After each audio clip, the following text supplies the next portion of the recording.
What did you learn after getting calls from 3 parents? One of them, I can say, called me very angry.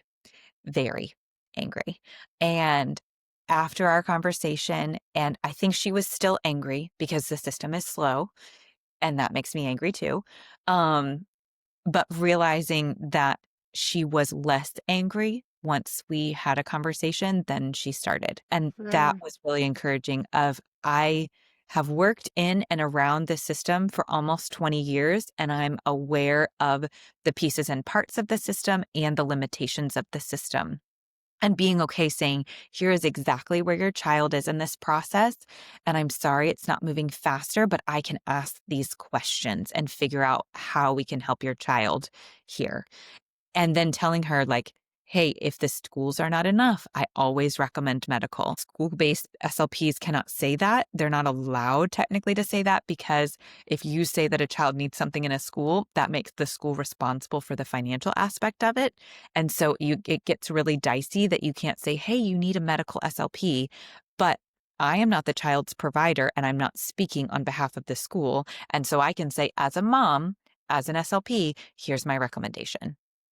3 moms, 3 parents called you. What do you feel like that, like, resonates with you as an SLP when it comes to being a child advocate? Like, right, you've probably been, like, reflecting, like, these 3 people called me because they each wanted something different. They wanted knowledge, they wanted information. Mhm. Why do you think they called you? Well, I think Google's pretty amazing, and they get things, which I think is great. So I Yep. think first is that I was able to be found. I think second, it was really encouraging to get to be able to provide all of them insight based on experience.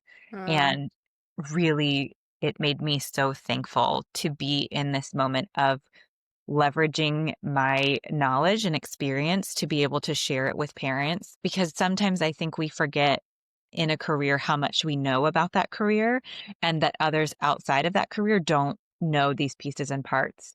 And my goal to make those chunks of information easy enough for someone who knows nothing about what I do, understandable to them and applicable to their child. I think that I was able to do that in all 3 situations, and that made me really thankful to get to walk alongside them with helping support their children's development, which is why I do what I do.